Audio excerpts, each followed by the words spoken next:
Hello everyone, I hope you are doing well. So in this video, we are going to discuss Geeks for Geeks problem of the day, and today's problem is strings count, and it is an easy level problem.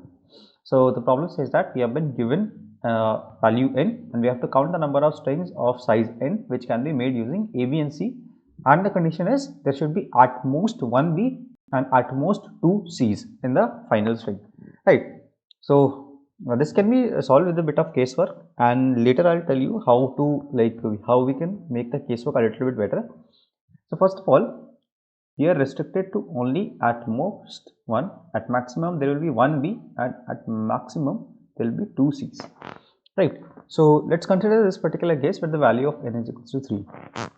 Alright, so there might be a case when both B and C are 0. That means the whole string will only consist of A. Right, so there is always one way of making this string, because no matter how you arrange the A's, it will always look like this A. Right, now then we have like 0 B's and 1 C. So in this particular case, what we can do is place the C at any one of the positions, right? So it can be at the first position, then the second position, and the third position. So there will be 3 total ways, because the rest 2 A's can arrange themselves in any possible manner and the final string will still look the same. For example, the strings are CAA, ACA and ACC, right? Now let's say the number of C's becomes 2, right? Now the number of A's will still remain 3. I'll tell you the reason why. So how do we calculate the number of ways to arrange C? Let us forget about A, because whenever A's are left, they will always arrange themselves, and the number of A's will always be the same, like it will not matter. For example, there were 3 A's here, it still contributed 1. There are 2 A's here, it still contributed 1. This 3 was because of C, so A's contributed only 1, right? So how will the character C contribute in this particular case? So we have 3 positions, we want to choose 2 of them, so that is 3C2, but we know that whenever we calculate the permutations, this is not 3C2 but this is actually 3P2, right? So we are not only choosing the places, we are also deciding the ways or the number of ways to arrange the characters. But whenever we calculate the permutations, we also notice that whenever 2 characters are seen, let's say C was present 2 times, so we also have to divide it by 2. So this is just a basic rule of permutation and combinations. I'll tell you the reason why, because let's say this is considered as one way, so this is C1 and C2. If we do not divide it by 2, then this will also be considered as another way, right? Since C is present 2 times, these 2 C's are actually similar. So C1A C2 is not different from C2A C1, right? That is why we have to divide it by 2. So we calculate the number of ways to arrange the characters and then divide it by 2. So in this particular case, the number of ways to arrange the character was, let's say there were first 3 places, so that is 3 into 2, right? Because the first C can be arranged in any one of these places, and the second C will have 2 choices, so it can be arranged in any 2 of the choices. But since we have to divide it by 2, so this will get cancelled and we will only be left with 3, right? So this is a high level idea of why this should be 3. Now in order to properly know, in order to get to this point on your own, you need to know a little bit about permutation and combinations, right? Now let's say we have this particular case when we have 1 B and 0 C's.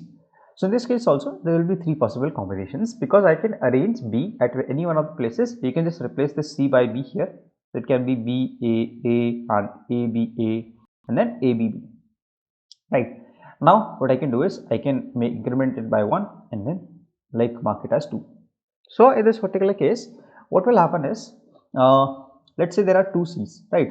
So how many ways are there to arrange 2 C's? So there will be 3 ways, right? And since there is only one position, this particular B will get adjusted to that particular position. So are we missing any other points?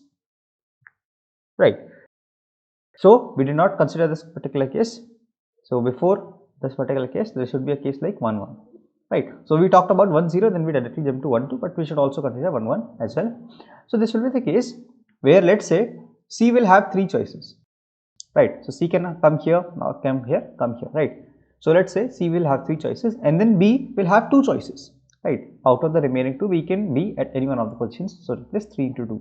Now since C and B are different characters, now the last time that we had a similar situation was this one, when there were 2 C's. Right, so we had 3 into 2, but since those 2 C's were similar, we had to divide it by 2. But in this particular case, both of these characters are different. That is why we don't have to divide by 2 in this particular case. So the final answer will be 3 into 2, and the remaining A will be at the last position, which is available to us. So I mark it as 6 here. So the total sum is, this is 6 and these two 3's are 6. So it is 3 times 6, 1 6 here. This is 1 6 and this is 1 6. That is 18 plus 1, 19. So the final answer is 19, and we can see that the answer is 19 here as well. So basically you will have to form these 6 cases every time for every problem, and this will help you find your answer. So these are the 6 cases that you have to deal with. But we would like to avoid manual casework writing as much as possible. So instead what I've done is I've simply made 2 for loops. So the first for loop will be denoting the frequency of character B, and the second for loop will be denoting the frequency of character C, right? So the value of I can be 0 or 1, so that is why it is less than 2. The value of J can be 0, 1 and 2, that is why it is less than 3. Now if the if the summation of both the frequencies is greater than n itself, right, that is when we have to continue. So you see the advantage of using for loops is that in different conditions of value of n, you will have to modify these 6 cases, right? Because for example, when the value of n is 1, this case will never be possible, so you will not have to write this, right? So instead of writing different cases for different values of n, I just made a simple for loop, and whenever I plus j is greater than n, I'm just going to continue from this for loop, right? So I initialize my current answer with 1, and I initialize my total with n. Total denotes the number of places remaining. So if the value of j is 2, my current answer should be total into total minus 1 divided by 2. So I have already explained you why this is like this, because first of all, the first character of C will have total number of choices to go through, the second will have total minus 1 choices to go through, and at the end I have to divide by 2 because both of these characters are same, and hence I subtract 2 from total. So this will just note that there are total minus 2 or n minus 2 places remaining. Otherwise, if j is equals to 1, that means in that particular case, what I'm going to do is I'm just going to set my current answer as total and decrement total. Now, if I is equals to 1, in that particular case, I'm just going to multiply my current answer with total. So basically, this is what happened in this particular case when both of the values were 1 1, right? So the value of total was 3, that is equals to n initially. Then I decremented total, so total becomes 2. Now I have to multiply current answer by total, that is 3 multiplied by 2, right? And then I can just add this particular current answer to my answer value. And don't forget to take long everywhere, otherwise you might run into some issues, right? So this is how you could solve this problem. To avoid casework, you can just make 2 simple for loops, and this will make your life much easier. And at the end, you can just return your answer value, and this would be the final solution. So let me just quickly submit this and show you that this particular code works, and this solution is absolutely correct. So you see, passes all the test cases and the solution is correct. I hope that you guys were able to understand the solution. If you guys did, then consider dropping a like on this video, and don't forget to share thoughts in the comments, because your engagement with this particular video really helps the YouTube algorithm to understand that this video is actually helpful for you, and it will be able to reach much more people like you who want to keep solving new problems. So that is it for today.